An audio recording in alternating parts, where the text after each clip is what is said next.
This is Renelle, and welcome to Quality Hang with Rod Brooks and Friends. And here he is now, your host, my main man, Rod Brooks.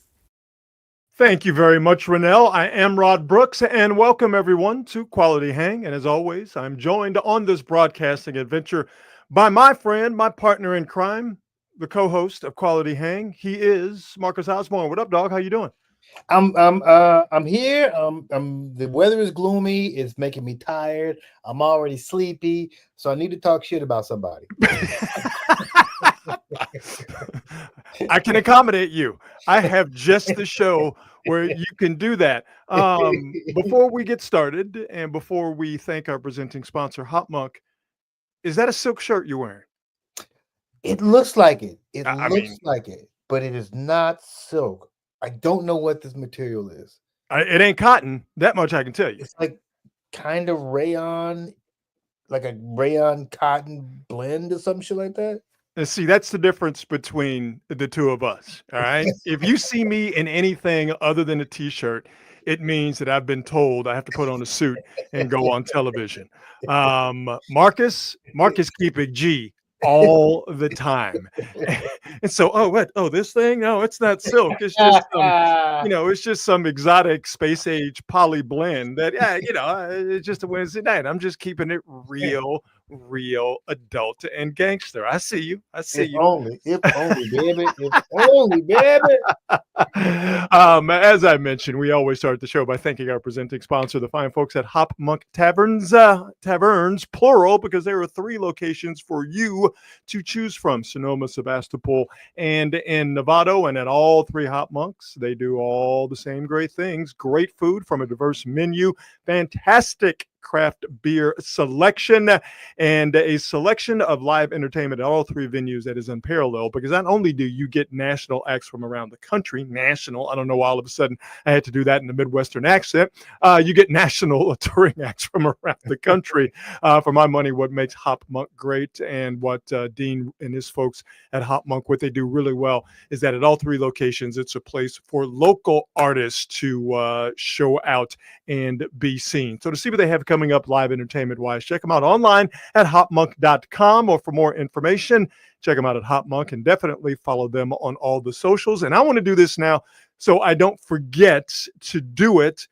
If you are watching us on X, Twitter, whatever you decide to call it, please go to YouTube and like and subscribe on YouTube. You can watch it on X, you can watch it on YouTube, doesn't matter to us. But if you are watching it on X, on the artist formerly known as Twitter, please do us a solid and go to Quality Hang on YouTube. Like, subscribe, share, comment, do what you want to do. But the main thing we ask you to do is to definitely subscribe, and make sure you follow us on Instagram and on what's the one I'm missing? Facebook. Yes, please. Do all of that for us. Will you please? We got to get the Facebook broadcast popping. So we need everybody to go over to Quality Hang with Rod Brooks and Friends on Facebook. Go to the page and like that page. We need just 40 more you wild knuckleheads to get in here and like this thing. So because how are we supposed to broadcast to all of the grandmothers out there if we don't broadcast on Facebook? Right. Okay. And listen, demographically, we are wide. Okay.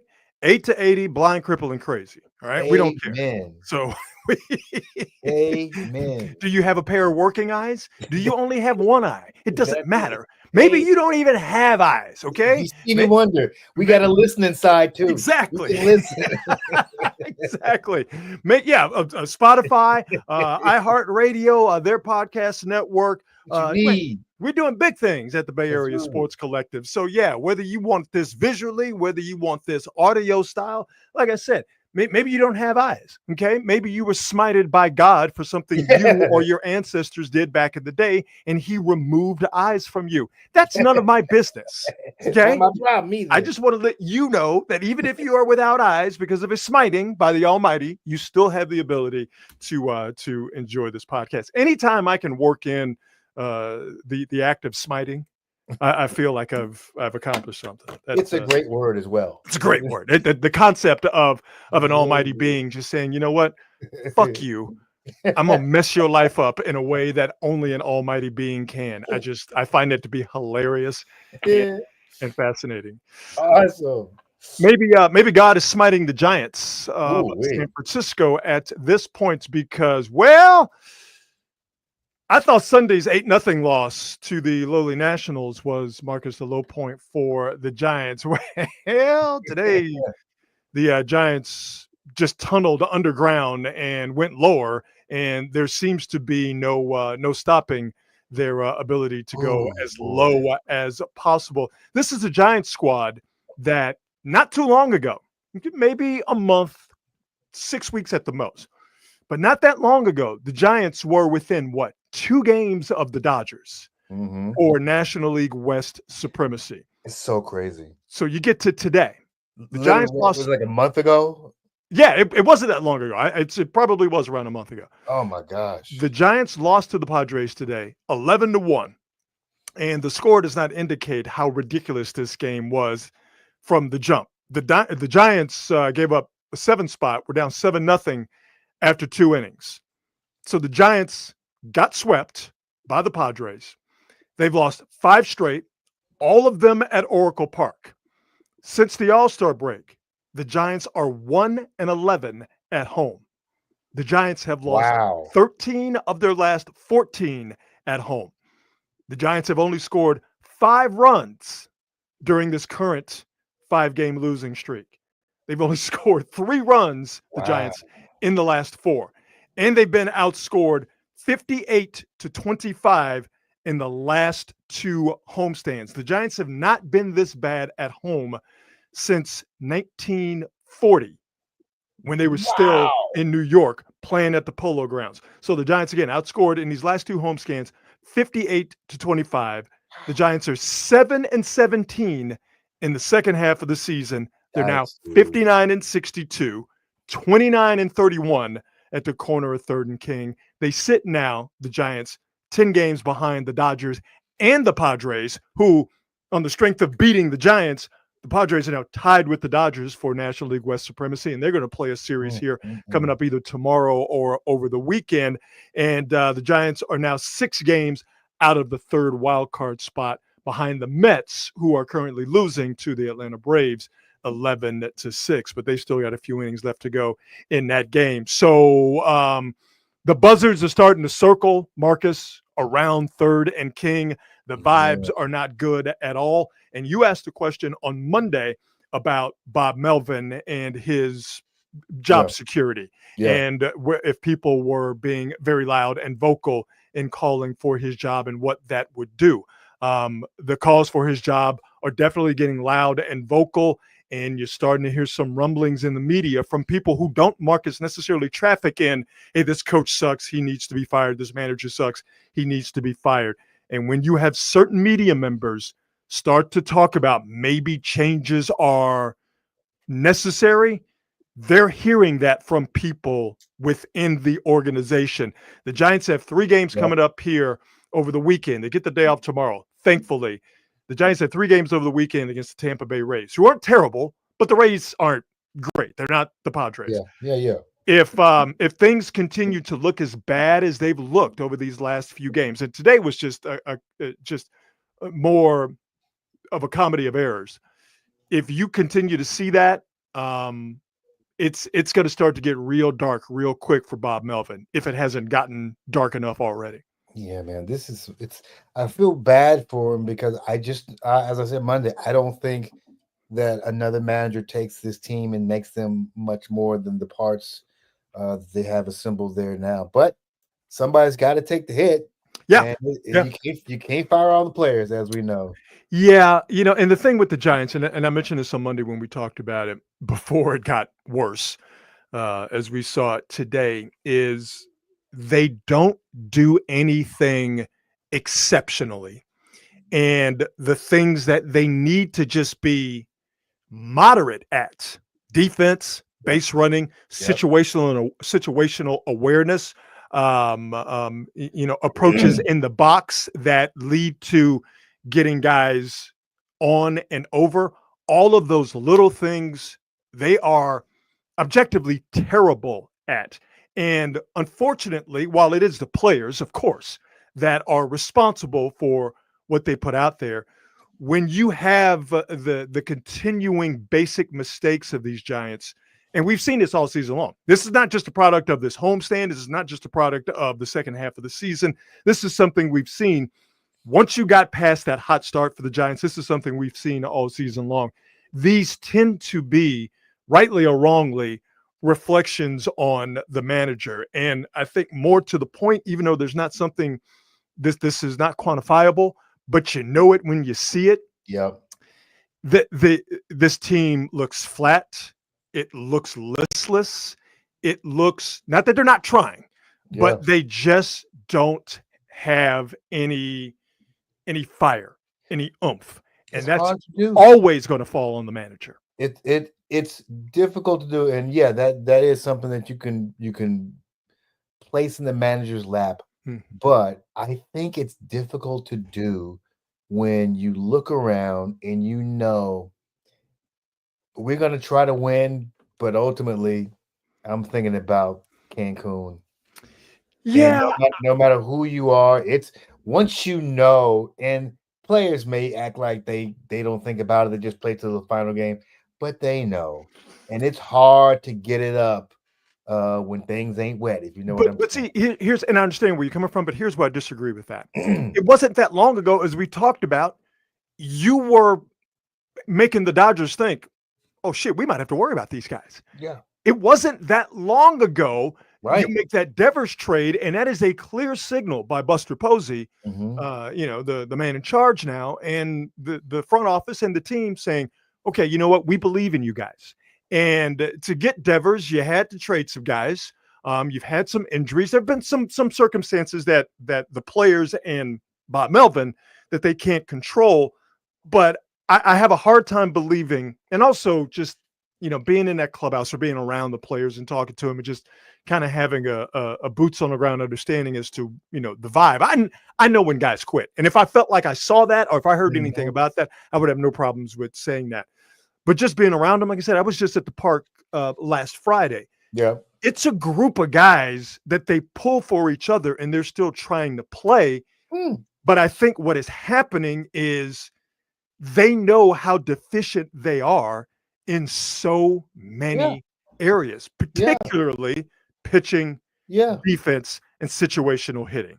Yeah, that's exactly my point. I mean, Bob Melvin was the guy. If you're going to blame him for it, you got to also give him the credit for having a team with this kind of talent, this close, this late in the season as well. Yeah. I mean, I can only say that I would only fire what I think is a good coach or manager for legitimate cause, like everybody quit on you, or you've proven that you don't have the strategic mind, or you have proven to not be a leader of men.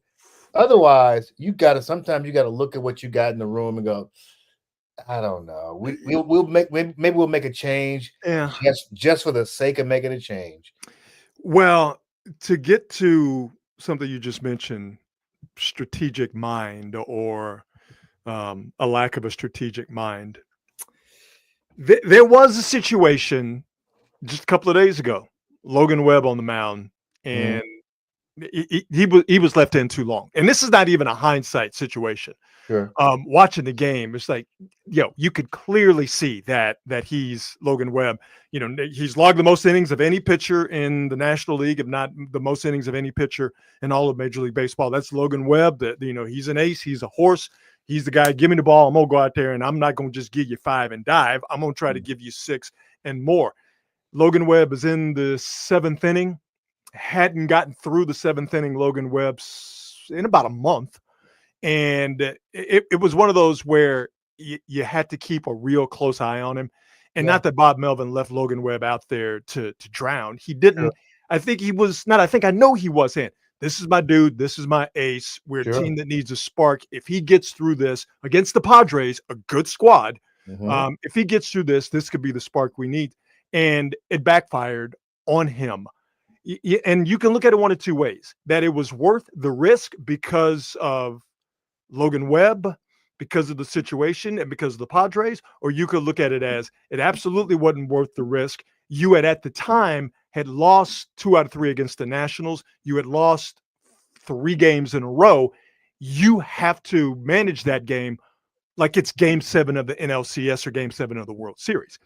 And they've lost some bullpen guys, but you have to manage that game. You can't be like, hey, well, this could be, it's it's like splitting aces at the blackjack table. Don't do dumb shit like that. Like it's but play the cards the way you're supposed to play them. And for a lot of people in that instance that I'm mentioning somewhat clumsily, but in that instance, it was, this ain't the time for, this could be the spark. As understandable as it is to let Logan Webb, who's earned it, let him try to get out of it. This is a situation where, as the manager, you got to think about the big picture. You need a win, like a hog needs slop. You got to manage that game as if it is the last game of the season. And he didn't do that. And for a lot of people who are not Bob Melvin fans, they point to that game a couple of days ago with Logan Webb and other instances as a Giants manager, as a Padres manager, and as an A's manager, where Bob Melvin, when it comes to strategic decisions, pitching strategic decisions, for a lot of people, he comes up short in that department. Yeah, maybe. I don't know. I mean, when he was A's manager, I felt nothing but good about him because our team wasn't supposed to win, and they kept winning. So, I mean, there were years when, with Bob Melvin as manager, you go into the season going, you look at this team, you go, ain't no way these guys winning any games. And there they are at the end of the season playing for it again. I think seeing him in that situation under those circumstances makes me believe in him more as a manager who can handle adverse situations and stuff like this. That's my feeling. But I also know the reality of all these things is if you're having a shitty season, somebody has to pay the price. Yeah, it's the manager. My only feeling about the Giants in this case is that it seems to me like you are fooling yourself if you think that a simple change in manager is going to make this team suddenly a competitive squad. And again, I completely agree with that because, as I mentioned, and as we all see, that they are deficient in far too many important areas. Defense, pitching, rotation, and bullpen. That's a bad combination to have. It's your starters ain't stretching out, and your bullpen is taxed and thin. Yeesh. And defense. I mentioned defense and situational hitting, but it's not just his seeming Bob Melvin's situational unawareness. It's the players' situational unawareness too. And it's been that way all season long. And rightly or wrongly, that's going to fall on the manager. And I think if this thing continues to get ugly, that it's going to fall on Bob Melvin. I have a hard time seeing if this thing continues to go subterranean as it has now, losing 11-1 today and losing all these games at home. That Bob Melvin's going to eventually end up being the guy that takes the fall rightly or wrongly. And for the Giants, good news is they have an off day tomorrow. Bad news is they have 3 more games at Oracle. It's because it's one of those situations where if things aren't going good for you at home, the best relief can be getting on a plane and getting the hell out of town, because you don't have to hear guys like me and everybody else talking about how bad you have been. And the Giants have been bad. There's no question about that. They've been bad over the course of this homestand. They've been bad since the All-Star break. The Giants don't have that luxury. So this weekend is, I'm going to look up here and see, just give me a second, see what the Tampa Bay Rays are from a record standpoint. But if the Giants if they lose the series against the Rays, and they look particularly bad doing it, as they have over these last couple of series against the Nationals and the Padres, somebody's going to get got, and it's not going to be a player. Yeah, dude. I mean, that's kind of the road you have to go down. I mean, everybody in that organization was placing such a premium on this year the big comeback, the returning hero, etc. All these good vibes going into the season. And well, you see what happens through the slog of a 162 game baseball season. Yeah. And who you are over the course of a 162 game baseball season comes to the forefront. By the way, the Rays are 4th in the AL East, and they are 58-63. The Giants are 59-62. So these two teams are basically dead even. I'm looking here real quick at run differential. The Giants have a -6 run differential. Ooh. The Rays are on the plus side. They're in the green, Oh, plus 37. So. Yeah, it's going to be a clash of titans at the corner of 3rd and King over the weekend. Get your tickets. I am sure that there are plenty of tickets available. And Kenny, I have Dusty Baker's phone number, but I don't think I can share it with you. And just Dusty is done, I'm sure. Dusty got his rang. He like, I'm cool. Just a guess on my part. I don't think Dusty Baker is going to manage the Giants in the. Dusty's fishing. Yeah, Dusty is enjoying being Dusty Baker. How is Dusty? 74? What is he? I mean, that would be my guess. Yeah, I just saw him on Friday. Looking good. He's moving good. He's in good spirits. Mind and wit and humor is as sharp as ever. So you and I both have the same affinity for that man. Oh, of course. I just think he's a fan. No one has ever made me feel more welcome in any organization, in any clubhouse or locker room than Dusty Baker did.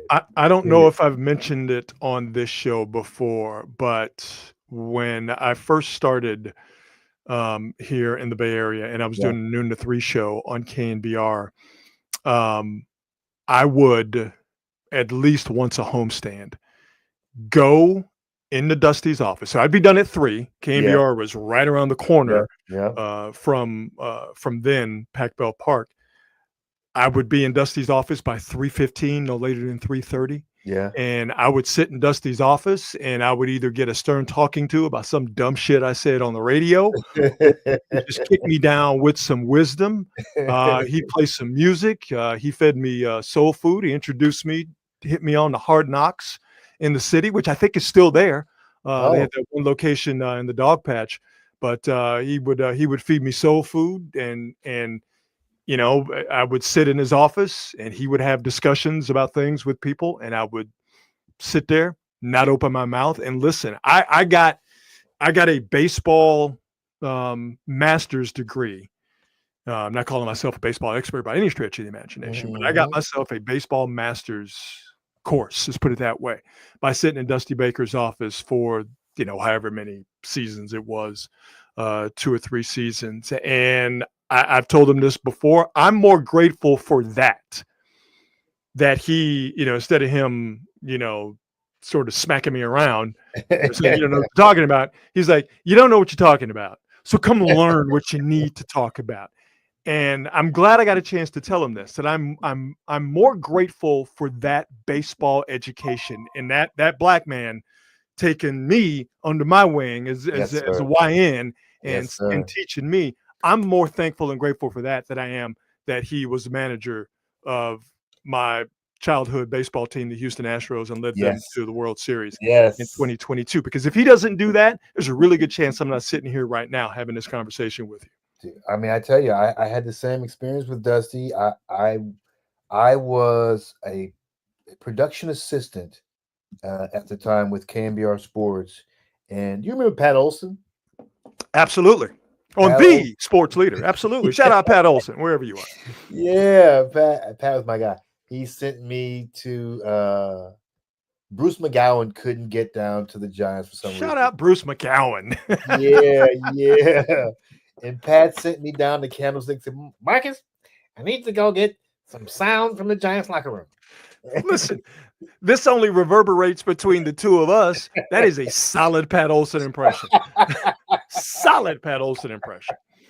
Yeah, boy, I got down there, and this is like only my second time in the locker room. And the first time I didn't see Dusty. The second time he saw me. He's like, "Hey, man, who are you? Where you from?" Who are you? Yeah. I said, "Yeah, I'm Marcus. I'm from KNBR Sports." KNBR? I ain't see no brother that can't be all right.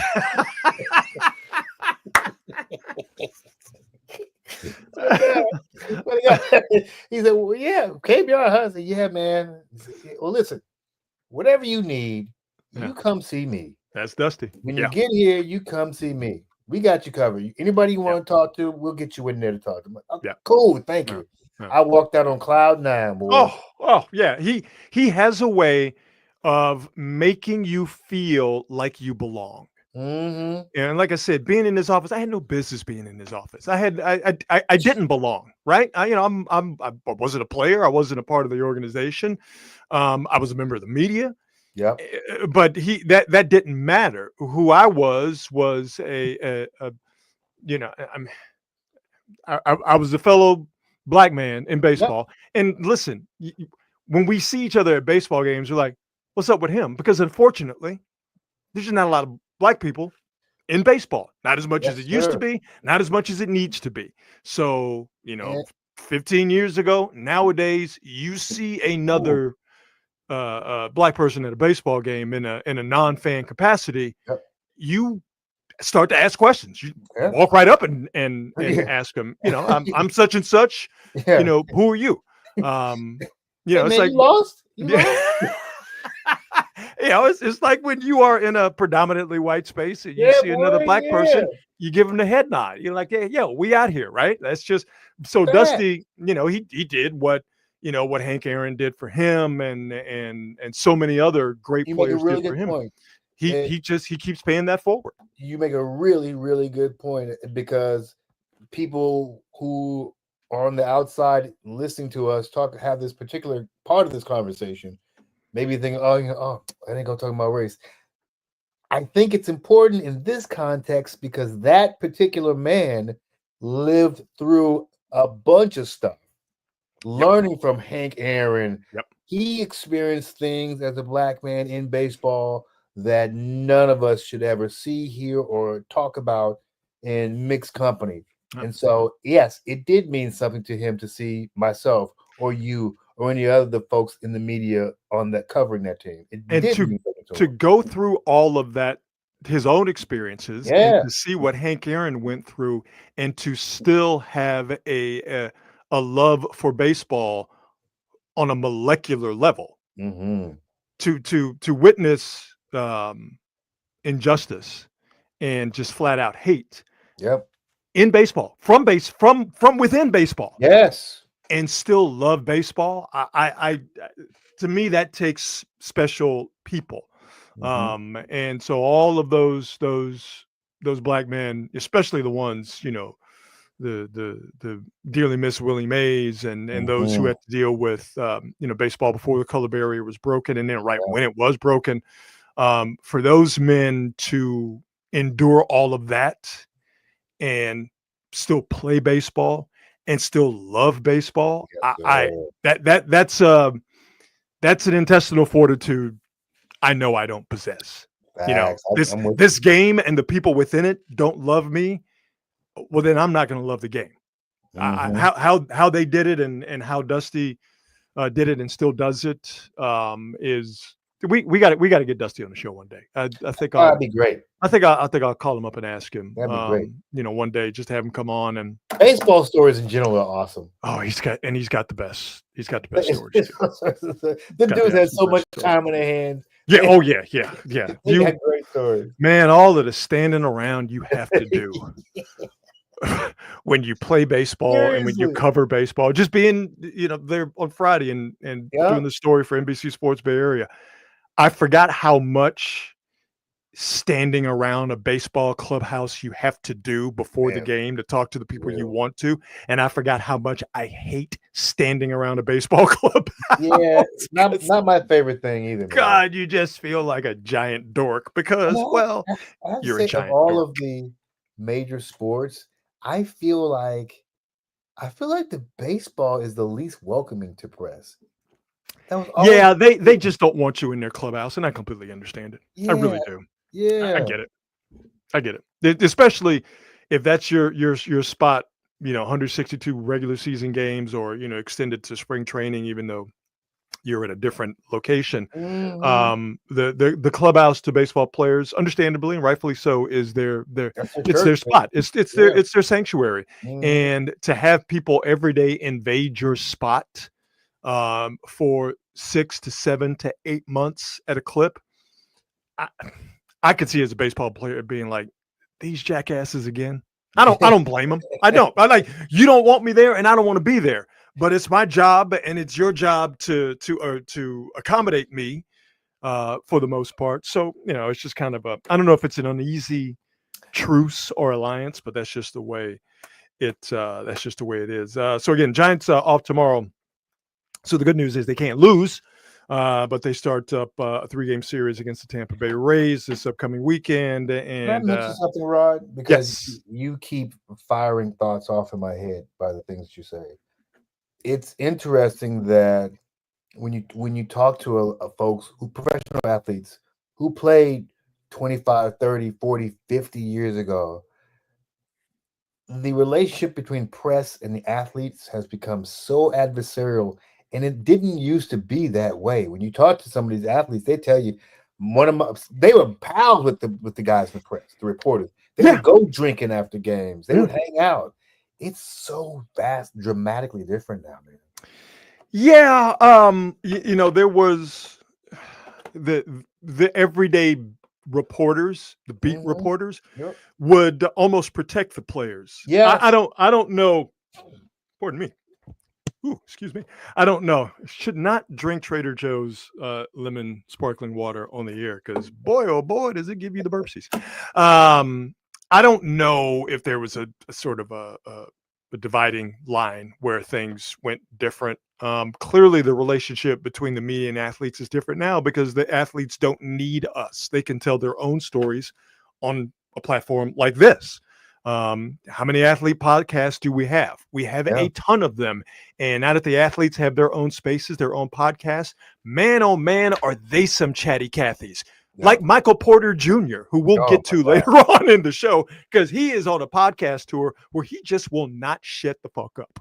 He's constantly saying goofy shit. Oh, he's a complete goofball saying goofy shit. But it was different. There was sort of a you take care of me, I take care of you. Yes, sir. And you don't have that relationship in the press anymore. And to the media's fault, it seemed like over the past, let's just say 25 years, maybe more, maybe 30.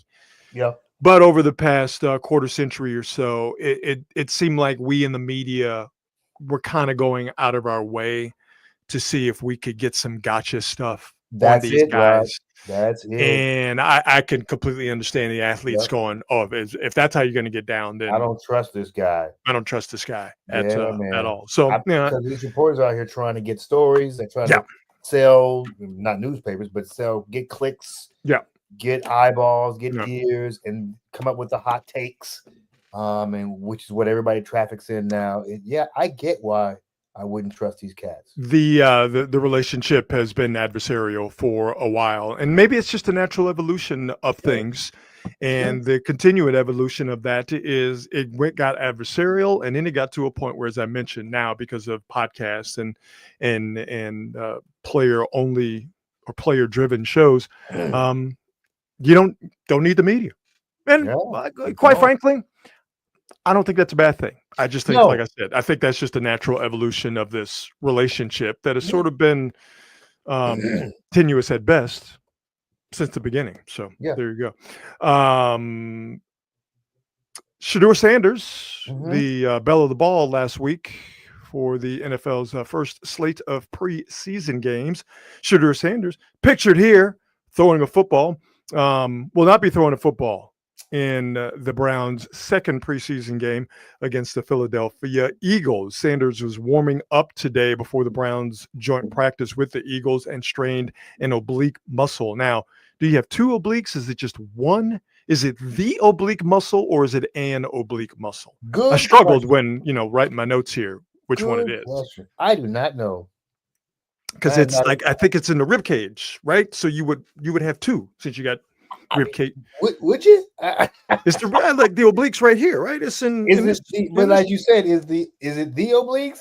Or is it the oblique? So do you have? Yeah, I will assume if it's in the rib cage, you have an oblique on each side, right? Rod, you would get me lying up here. Don't know. Well, you know what? Either way, strained a muscle.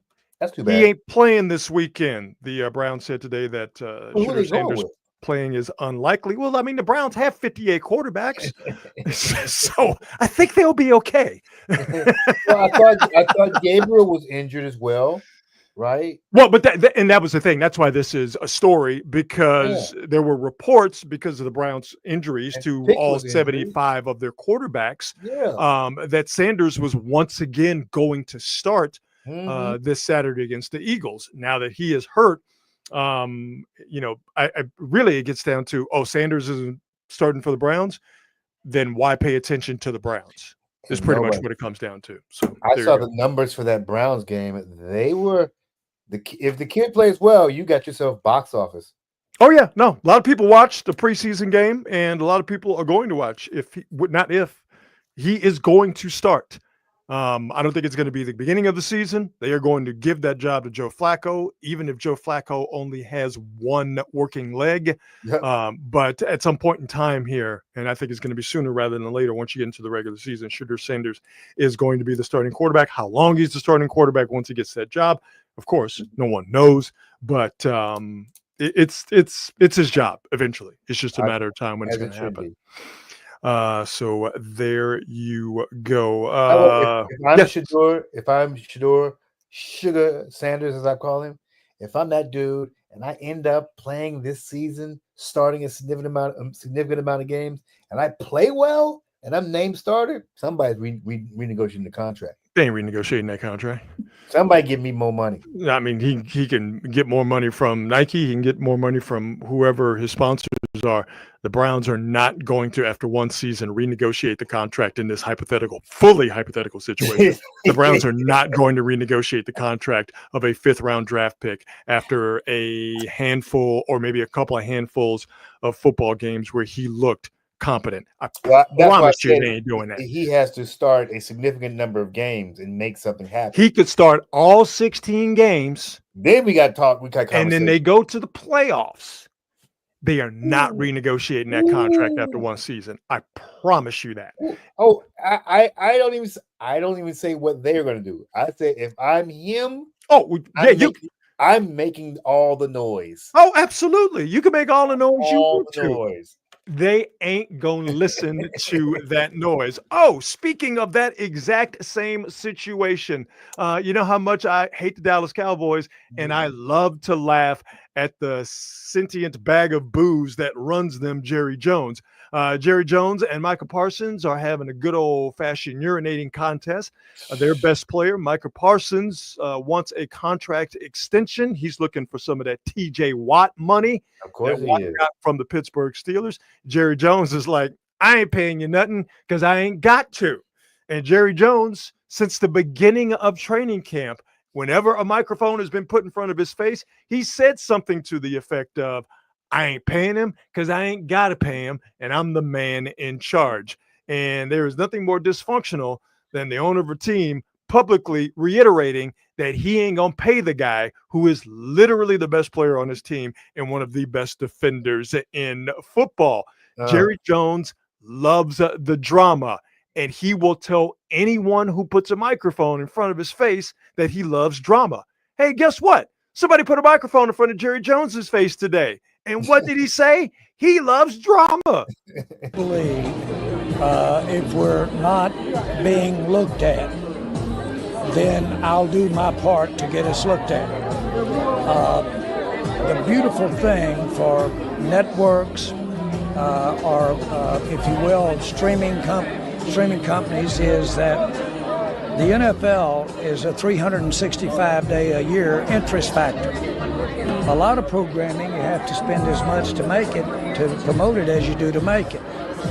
The Cowboys are a soap opera 365 days. The streaming will begin when it gets slow, I'll stir it up. Please take your seats. And so it's wonderful to have the great athletes, have the great players. But there's something more there. There's sizzle, there's emotion. And if you will, there's controversy. that controversy is good stuff in terms of keeping and having people's attention. Couple of things here. I just want to reiterate.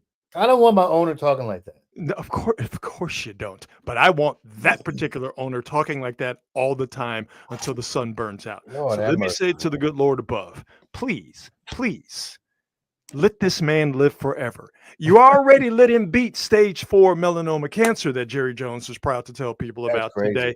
Please, God, keep him in your good graces. Let this man live and run the Cowboys into the ground from a wins and losses standpoint. Please let him continue to do it. Look at the smug self-satisfaction on this guy's face when after he says, if there needs to be controversy to get people to talk about the Cowboys, then I'm happy to stir up that controversy. That's the owner of the team saying, I'll start shit just to get people to talk about the team, even if the people are talking about the team like me and they're laughing at you in the process.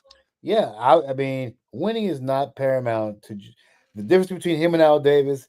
In spite of what you may think, Al wanted to win. Yeah. Might have been going about it the wrong way near the end or for the last, I guess, 20 years of his existence, but he wanted to win. Jerry Jones did not mention the word win or winning at all in that. That clip was damn near a minute. That clip was 54 seconds. He did not mention the word winning, not once. It's more important to him to be a reality show than to actually really win some games. Yep. It's pathetic. By the way, he ain't wrong. The Cowboys are valued, Marcus, at $13 billion. Yeah. Yeah, of course it's not wrong. So they haven't won a Super Bowl since Bill Clinton was in office, but they are worth $13 billion. And who wants a part of that $13 billion? Micah Parsons. But that man right there with that smug look on his face ain't coming up off of that 13 billion and some of that 13 billion right now. Let's see how Micah Parsons feels about this today at Cowboys practice. Yeah, he don't look too happy.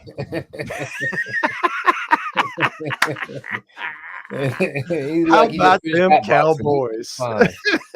He's fine. That's the look of a guy who is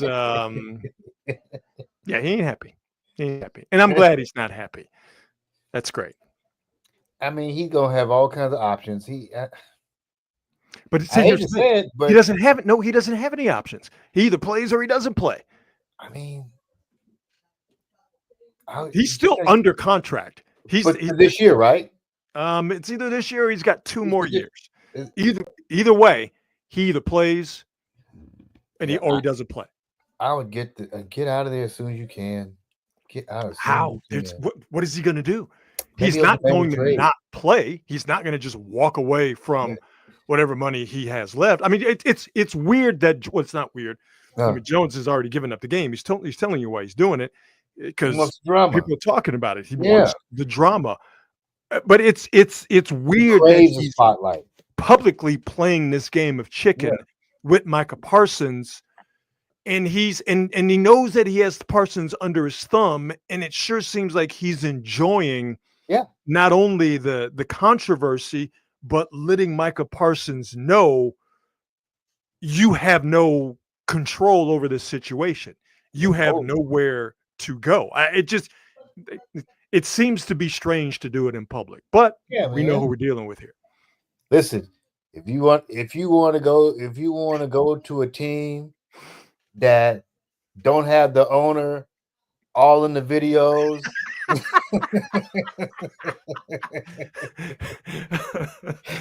All on the documentaries, dancing, singing on records.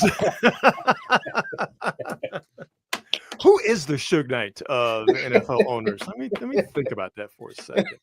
Who's the dangerously unstable yet somewhat charismatic NFL owner type? It's got to be Jerry Jones. Yeah, no, there's got to be. Who would that be? Oh, gosh. Nobody likes the spotlight more than Jerry Jones. I think about that for a second. I don't know. Is it Robert Kraft? No. No. I don't know. Robert Kraft is in the spotlight because of his team, obviously, and because he likes to pay for cooch. Jerry Jones in the spotlight because Jerry Jones is trying to be in the spotlight. Wow. I was not expecting that term. Pay for cooch. Was not expecting to hear that. Antonio, Jerry Jones equals Homer Simpson's boss. Is it Smithers? I haven't watched The Simpsons in a long time. Is it Smithers? Oh, is Smithers the Mr. Burns? No, Mr. Burns. Mr. Burns? That's who his boss is. Yeah, it's Burns, right? Smithers. Yeah. Smithers. Smithers, yes, that's his toady assistant. Moving on, although that picture of Micah Parsons is absolutely priceless. Moving on, speaking of dorks, Drake, who's had a terrible 2025. Oh my God. And his miserable 2025 continues. Kendrick has traversed the globe, getting stadiums full of people to say A minor on cue in reference to Drake. And Drake is doing what Cuba Gooding did in Boys in the Hood when he got harassed by the cops. Drake is just in his mansion just punching at air and crying. Right. There's nothing he can do while Kendrick Lamar continues to stunt and flex on him. Well, of course, the last sort of refuge for dorks is to sue. And Drake, being a dork, suing Kendrick Lamar for defamation. And instead of dropping a lawsuit because, well, suing a guy who made a diss record about you definitely ain't hip hop, Drake is leaning full bore into this lawsuit, and it continues. Seriously. As today it is being reported that Drake's legal team has requested that the Universal Music Group, Kendrick Lamar's label, provide all documents on Kendrick Lamar's entire life since 1987. When was Kendrick Lamar born? 1987. When was he born? 87. He was so going all the way back to the year he was born? What a dork. Here's the thing. This dude is asking for, he wants information on Dave Freeze. He wants any documents that may show that Kendrick Lamar was beating up his wife. Like, what does any of this have to do with what you were trying to prove with this lawsuit? Like, what is any of it? Oh, you see it right there. Yeah, what it proves is Drake's a dork. Yeah, he is not like us. He is 100% not like us. And instead of fighting this out on wax, even though this is not on wax, but instead of fighting this out with another diss record, he got done up so badly that he knew fighting back with the pen was, I mean, listen, he already lost to Pusha T. Kendrick is kicking his ass up and down the block. He knows that he's got nothing for them in the art form within hip hop. So because he has nothing for them and he is being beaten and bruised so badly that he has to do dumb stuff like run to England and tell the biggest lie since the check is in the mail when he went to England and said British rappers are better than American rappers. He's like I said, he's a dork, and all he's got left is, well, you beat me up like this, I'm gonna sue. I mean, what this is the kid who gets roughed up in the playground. And he says, I'm going to go home and tell my parents. Yep. That's what he's doing. Got beat up in the fight you started. Yeah. Well, I should have started with that. Got beat up in the fight you started. That none of this would happen. Yeah. If you wouldn't have tried to be, Billy Badass about this situation. So. You got beat up in the fight you started. You thought it was this. I honestly don't. This is one of those people you run into who has that irrational self-confidence because everybody's been gassing you up for the last 10, 15 years, making you think you're more skilled than you are. Like he's the Mario Chalmers of hip hop. Damn. Mario Chalmers catching a stray. Where he's thinking he can go at the best and just expect no retaliation. Like, no, dude. And then when So you get bodied, you go, well, I'm going to get my lawyers on you. Like, it's so weak. It's the honestly I don't want to be an asshole about this, but I feel like at this point the only people who respect Drake are Drake stans and women. Hate to say it, but it's true. I don't even know if the ladies still respect him. Hate to say it, but it's true. I mean, because how can you respect this type of behavior? It's Either weird. get in the booth or shut up. It's But weird. But to sue, that's just kind of Let's that think ain't about hip hop. How many people could have? Do you know what could have happened to Cube if NWA had decided this? Well, I mean, remember in the movie Straight Outta Compton, one of the comedic scenes was when they all listened to No Vaseline for the first time, and Jerry Heller was there.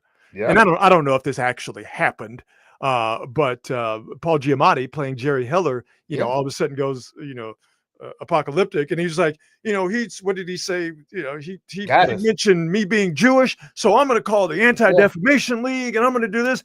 And I forget which one of the remaining NWA members said in the movie, like, no, we're not going to do that. It's like no, he didn't say anything. We're not going to sue. We're not going to do that. Like, that was one of the main comedic moments in the movie.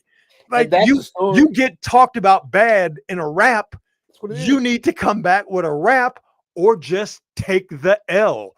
But to sue, get out of here, man. Walk away.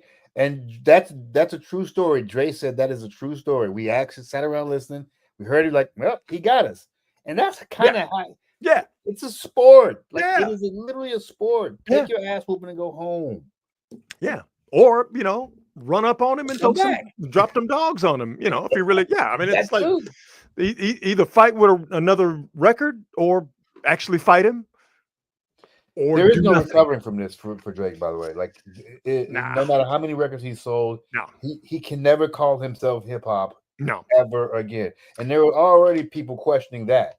So, well, what he's doing, what he's continuing to do is to make himself a pariah, because forget about and you're right that Drake he's boxed himself in. Yep. But you want to be seen with that guy? I mean, like, I know he's got some guys who are, in the hip hop media world, and I'm not gonna mention their names. If you know, you know. Yeah. I'm not even on this little bitty podcast. I'm not gonna give this guy in particular. We all know who I'm talking about. I'm not gonna give him any shine. He's got some powerful allies in hip hop media, whatever consists of hip hop media these days. Yeah. But if you're like, let's just say Jay Prince, the founder of Rap-A-Lot Records, erstwhile gangster in Houston, Texas, and wanted, a guy who put Drake on in Houston. Yeah. If you're Jay Prince, you want to be standing next to that guy now? I mean, it's, Jay Prince already has a fairly low Q rating as it is for a variety of offenses. I couldn't imagine, right now in the year 2025 AD going, you know what I want to do? I want to be seen with Drake. Like, he ain't said a peep. Not a peep. Not a peep. Not a peep. Not a word, nothing, as they say. You know who doesn't need to be saying any words? You know who doesn't need to be saying a peep about anything? Michael Porter Jr. Oh my God. My man Adam said this earlier today on Twitter that Michael Porter Jr. of the Denver Nuggets, or did he get traded? Am I hallucinating? Did he get traded? Did he get traded? I thought he did. I don't remember. But Michael Porter Jr., NBA player. Did he get traded to Orlando? I think he did. Yeah, something like that.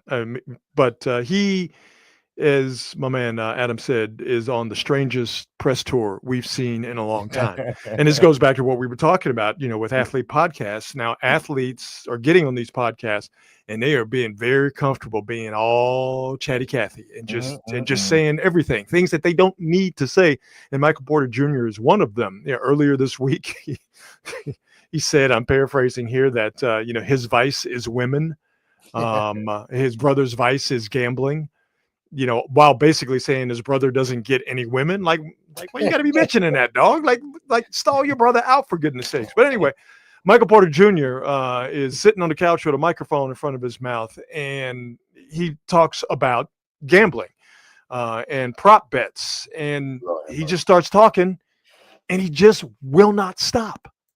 if you could get all your homies rich by telling them, yo, No shit. bet $10,000 on my under, this one game I'm gonna act like I got an injury and I'm gonna sit out. I'm gonna come out after 3 minutes, and they all get a little bag because you did it one game. Like, that is so not okay. But some people probably think like that. They come from nothing, and all their homies have nothing. 100%. And they're like, bro, if I come out of this game after 3 minutes and y'all all hit on my under, we're all getting a little bag. Yeah. You know what I mean? And I obviously my brother went through his situation.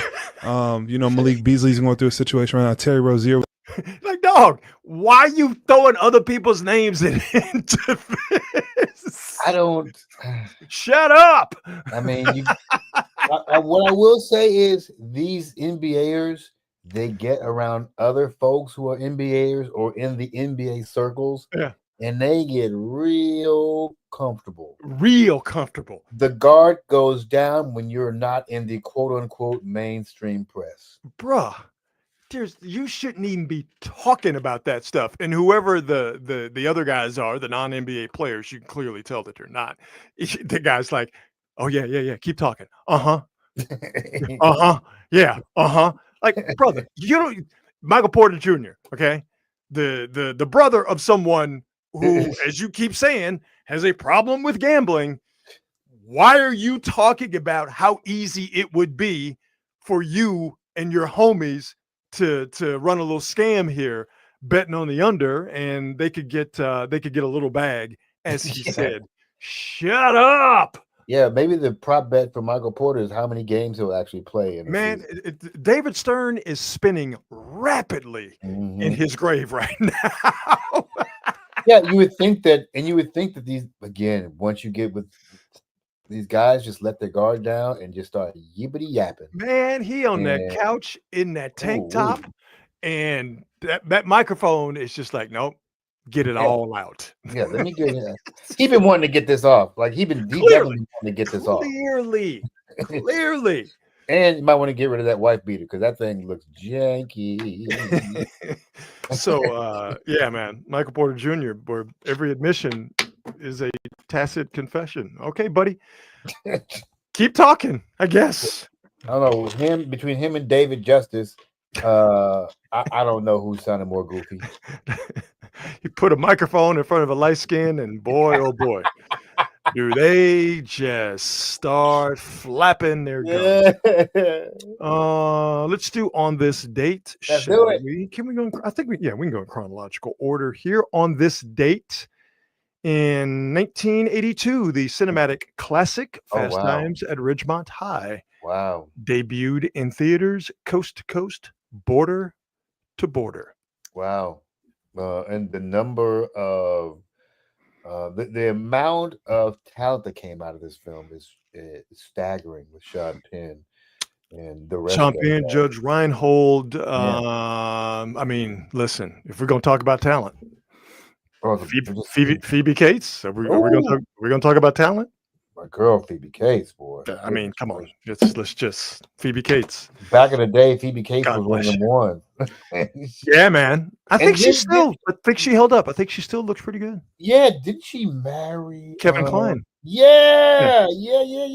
Hey, Kevin Kline locked that down early. Like a champ. She's like, I ain't even gotta work no more. Kevin Kline probably went to the movies on this date, August 13th, 1982, saw the scene that I don't even need to describe. If you know, you know. And Kevin Kline is like, I got to get that. Man, Jennifer Jason Leigh was in there. That's right. That's right. Yeah. Jennifer Jason Leigh was in there. So, yeah. And everybody say it with me. Isn't it our time, Mr. Hand? Yeah. Oh, that's Ray Walston. Yeah. My favorite Martian guy. He's Mr. Hand in there. So yeah, On This Date, Fast Times in Ridgemont High. I'm so wasted. One of the great quotable movies of all time. On This Date in 1985, one of the most groundbreaking hip hop records of all time. Hit The Show by the great Dougie Fresh and the Get Fresh crew. And of course, that Get Fresh crew, and as you can see here with the picture on the B side of this 12-inch, The Show, you got Lottie Dottie, where Slick Rick gave us one of the great raps of all time. if you weren't there in 1985, Mm. I cannot express to you how mind-blowing Yep. the show was. In particular, Mhm. Lottie Dottie was great, right? Yeah. But the Yeah. show in particular, how mind-blowing it was, how different it was, and Yep. how we could not get enough of it. We had not heard anything No. like the show prior to getting the show on this date, August 13th in 1985. It was an absolute game changer, and it still holds up to this day. Yeah, what a single that was, because and those two songs are so completely opposite. I mean, you got one Yes. is just a crowd, just a crowd hyper, and then Yep. you got basically an a cappella hip hop song that became a complete classic. Yeah. I mean, Slick Rick is doing what Slick Rick does best. Yeah. Tell a story about himself while bragging about himself for, Yes. what was it, 4.5 minutes? Yes. And we all knew every single word. Like there's certain I still know it to this day. Certain hip hop songs, you know, we Yeah. all knew Rapper's Delight. Slam the child on the hard concrete. We all knew Lottie Dottie. Yes, sir. Yes, sir. Oh, I mean, it was one of those, it's like I remember the day in school after Motown 25 hit, where Oh, everybody was Yes. wearing shorts that were not shorts, pants that were too small, and Oh, you could yeah. see your socks, and everybody's wearing penny loafers. Everybody wanted to be Michael Jackson. Everybody was Right. moonwalking down the hallway. I can remember when everybody heard this, that everybody was going down the hallway saying "Lottie Dottie," like We like to everybody party. was doing it. So an absolute classic, and Yeah. something that shaped the hip hop that we listen to today. I think you can very easily say that if there is no Slick Rick and Lottie Dottie, you probably don't have Snoop Dogg and his flow and his cadence. It's I a think very you, good you chance could you draw a don't have. direct line from Slick Rick and Lottie Dottie to, I mean, hell, Snoop covered it. He did Lottie Dottie. Yep. If you don't have this album, this 12-inch, I don't think you have Snoop Dogg as we know him today. I think he'd still be a great rapper. I'm not quite sure Snoop would have the same cadence and flow Yep. that he clearly borrowed from Slick Rick. And there's nothing wrong with that. That's entertainment. Yeah. Yeah. I mean, you gotta get your influence from somebody. Yep, absolutely. Absolutely. Yeah, Antonio. The show is just that. Hip hop in the 80s was pure entertainment. Amen. We're trying to get back to that now. We're trying. Yeah. Got to get some people out of the paint first, like that little Canadian boy and some others. But yeah, hip hop is on its way back. And on this date in 1994, the kinder, gentler cousin of Woodstock 99, Woodstock 94, the 25th anniversary of the original Woodstock. Woodstock 94 hit on this date in 1994. This is the good Woodstock, not the bad Woodstock, like I mentioned. That was Woodstock 99. Woodstock 99, bad. Woodstock 94, thumbs up. But 99 is the one everybody talks about. Because it was so bad. Yeah, exactly right. Exactly right. But I'm going to move this banner here. It's funny because Outside Lands just happened in San Francisco, and I could tell the passage of time by not just me getting older, but every time I see the Outside Lines lineup, I go, I know 99. I do not know. I should say 99% of the people on this bill. But if you look at this Woodstock 94 lineup, Aerosmith, the Allman Brothers, Joe Cocker, Cypress Hill, who we'll get to in just a second, Chili Peppers, 9 Inch Nails, Metallica, Traffic, Salt and Pepper. Come on, man. And more. This is wild. Yeah, man. Yeah, Woodstock Oh, 94. a young Green Day. Oh my goodness. Right. Peter Gabriel, Bob Dylan. Like this was done right. Woodstock 99 was a disgusting cash grab. The Rollins band. I know, right? Yeah, even Woodstock had the 94. Spin Doctors on there. That's crazy. Well, let's not get crazy. Yeah, So there you go. Woodstock 94 on this funny. date in 1994. Actually did go out of order. I mentioned Cypress Hill on this date in 1991. Cypress Hill's debut album, self-titled debut album, came out. Just like the show, we had not heard anything like Cypress Hill before, and we still haven't heard anything like Cypress Hill since. Sonically, I put Cypress Hill and Public Enemy Yep. in that same awesome group Yep. where Yep. sonically they are without peer. Yep. No one is like them. And I love Cypress Hill because they figured out, like Public Enemy, that your voices, if you can get guys that are in different registers, it fits together perfectly. So, you have Sin Dog with sort of that gruff. There is something you get. There you go. Yeah, and then you got yeah. Be Real with that high nasal, Yeah. and then just the wall of sound that DJ Muggs threw at you. Cypress Hill as a group is unbelievable.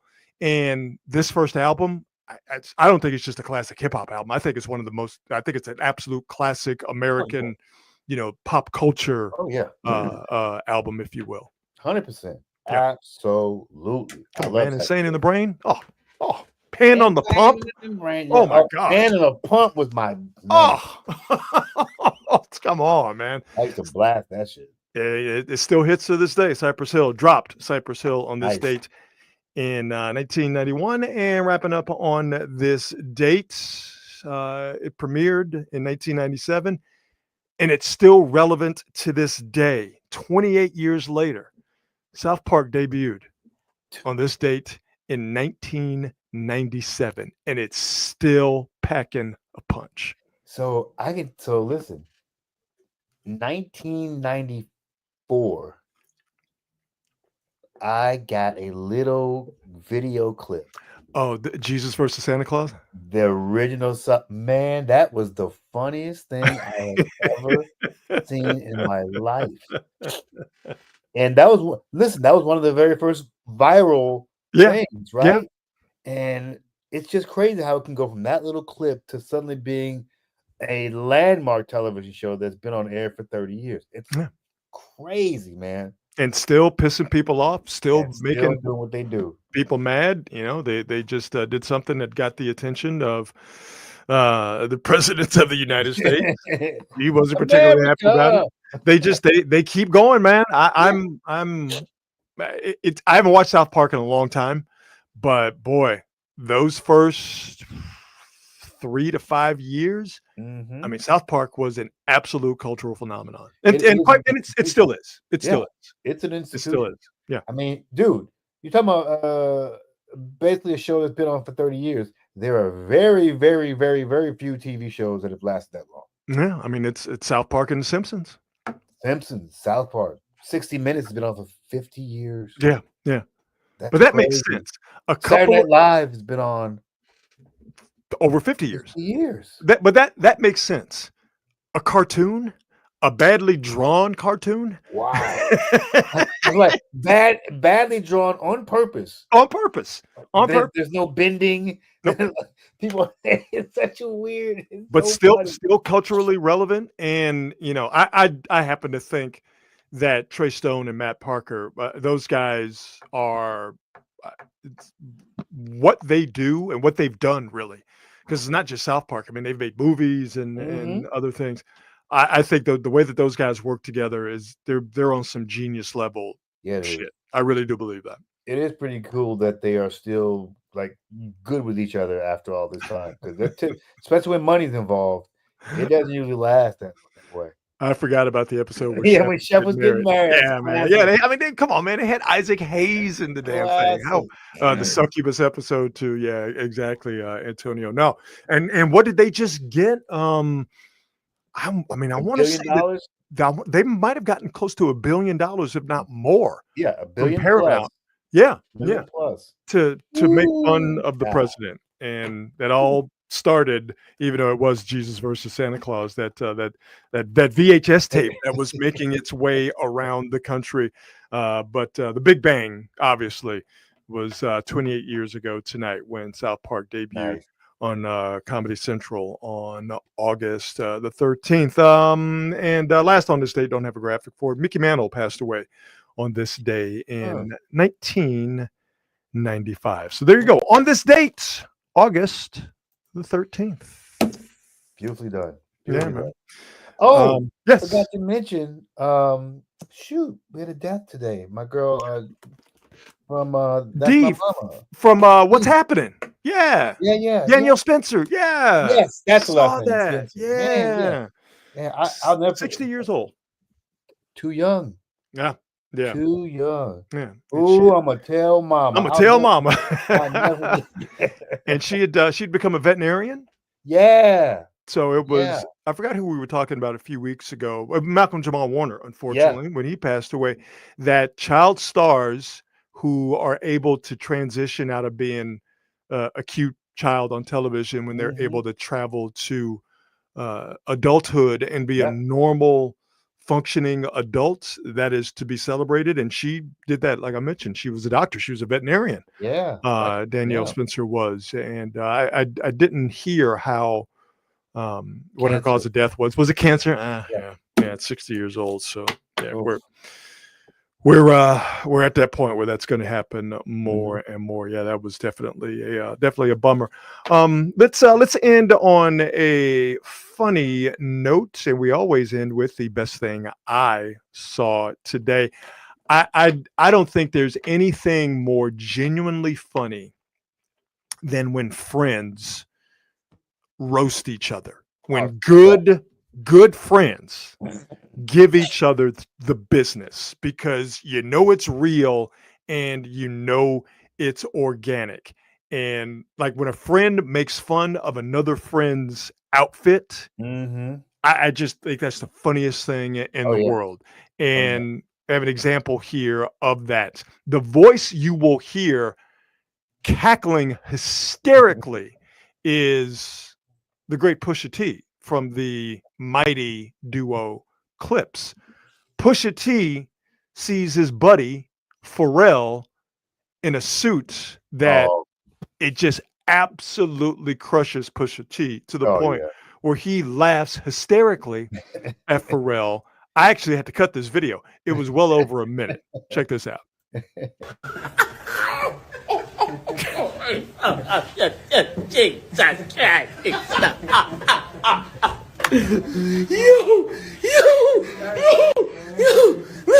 did he come through? Did he come through with the beat?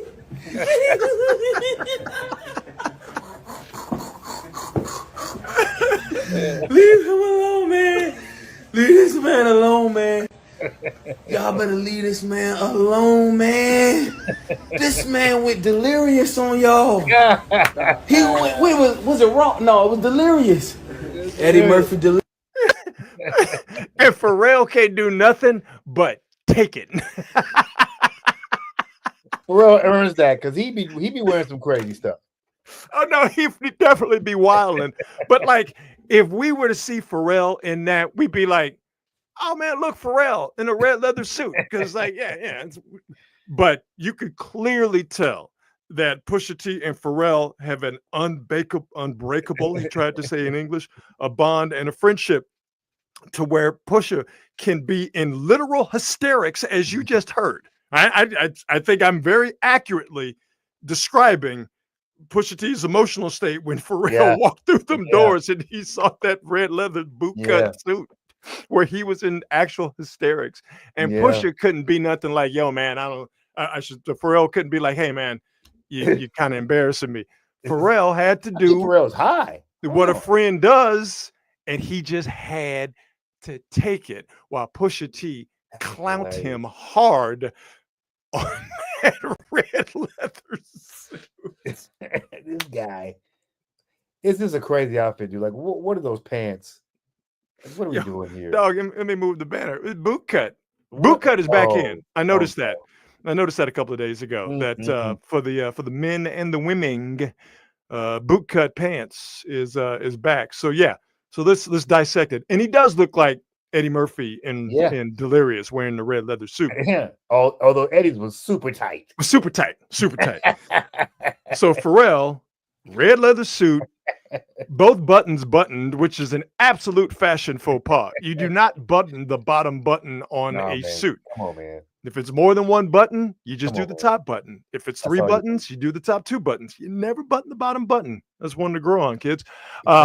So he's got this suit on. He's buttoned the bottom button, the boot cut pants, and then the patent leather shoes. Yeah, the outfit doesn't work for me. Maybe somebody else could pull it off. Yeah, But you Pharrell know what, pulling it man? off. He doesn't seem like he feels confident. Maybe it's the laughter being directed in his direction. 100%. But again, he can't say to Pusha T, "Hey, Pusha, knock it off. You're embarrassing me." When your homeboy start clowning you about your outfit, what do, Marcus? Just gotta take it. Stand there and take it. Just gotta take it. Because if you fight back, it's only It's going to worse. make it worse. It's worse. It's always worse. It's always worse. Just let It's him get the jokes off. Let him get them. Go ahead, let him get them off. Let them wear It's themselves like when off. you're in quicksand and they tell you, don't fight it because you're only going to That's sink right. deeper and faster. That's you just got to right. take it. So there you go. You got to go Ali Foreman. Just let him punch himself out. just get against the ropes. Just let him punch himself and out. turtle. He'll get tired. He'll get tired eventually. But boy, don't we all have that one friend Oh, that man. never exhausts and they just keep going and going. I like it and when going. my friends kind of get at me. Yeah. I like it. Everybody needs it. I dig it. Everybody needs it because if you don't have it, you walk out of the house wearing red suits with bootcut pants and patent leather shoes. No, and you, can't do Pharrell it. looked in the mirror because we all do it. Okay. He looked in the mirror Yeah. after putting on that outfit. And I'm assuming Pharrell has like a mirror room. Now he Yep. doesn't just have like a mirror on the back of a door Yeah. like a normal person. My assumption, and I'm pretty sure I'm right on this assumption, even though I have no proof to back this up, that Pharrell has a room that is just a giant mirror. Yeah.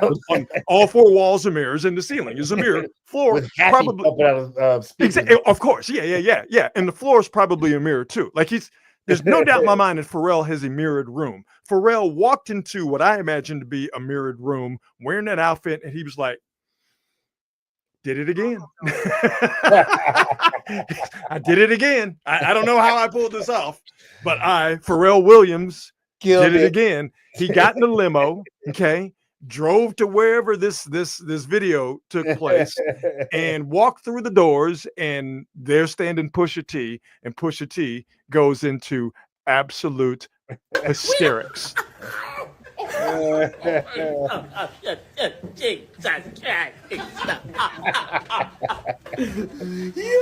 Wait, and you can tell Pharrell is like, yo, man, because he's pointing like, oh, look at this guy. Like, watch him point. He's like, oh, this dude here roasting me. Watch the point. Watch the point. Look at this. Did he come through? Did he come through to me? Hysterics. He wants to leave so bad, but he can't. Y'all better leave this man alone, man. This man went delirious on y'all. He went, was it wrong? No, it was delirious. Eddie Murphy delirious. The points crack me up. Like, yo, you got it, dog. You getting these jokes off. All right, man. So yeah, that's the best thing I saw today. Can't top that, baby. Without a doubt, best thing I saw today. That's awesome. Oh man, that's another Wednesday night in the books. Yeah, I think we did baby. it. I think we knocked it out. We were talking before we went live. We were both like, I'm tired. You know what? We should only do 50 minutes, an hour. We are now at 1 hour, 18 minutes, 55 seconds on the dot. So that's how we do. I'm sitting here talking about athletes getting on podcasts and not shutting up. And what did I just do? Got on a podcast and I have not shut up since. But for the grace of God, go I. All right. As always, we end the show just as we began the show by thanking our presenting sponsor, the fine folks at Hop Monk Taverns. Make sure you stop by one of their 3 locations, Sebastopol, Sonoma, or in Novato, and they will take great care of your hunger with their fantastic food from the diverse menu. Are you thirsty? Well, they've got a craft beer selection that will knock your Aunt Connie's socks off. Yeah. And if you need to be stimulated mentally with some live entertainment, they will always take care of you at Hop Monk, as at all three venues, it's a place for national acts to come around and play, but also it's a great place for local acts as well. So check them out online at hopmonk.com. Follow them on all the socials, and do us a favor, follow us on all the socials as well. And please like, subscribe, share, comment, whatever you want to do. Yes. At Quality Hang on YouTube, and Quality Hang with Rod Brooks and Friends on Twitter and on Facebook, especially if you're watching us on Twitter. It's strange how more people watch us on Twitter than on YouTube. If you wouldn't mind doing us a favor, even if you continue to watch us on Twitter, X, whatever you want to call it, we don't care how you get it, but if you wouldn't mind doing us a favor, going over to YouTube, Quality Hang, at Quality Hang on YouTube, and liking and subscribing. We here at Quality Hang World Headquarters would greatly appreciate that. If you watch us on YouTube, you can stream us on the telly. That's right. Yes. Because what you want is all of this on the biggest screen possible, and in 4K. All right, my brother. I think I'm gonna go eat some ice cream. That's what I'm gonna do. I think I'm gonna eat some spaghetti. Ooh, enjoy. Yes, all right, sir. everybody. Have yourself a fantastic Wednesday. We will see you per usual live on Friday. And of course, that is a free for all Friday, and it is going to get particularly weird. Maybe not as weird as it's getting for the Giants at this current moment, but it's going to get weird on Friday. Make sure you join us. And as always, be good and be good at it. We'll see you.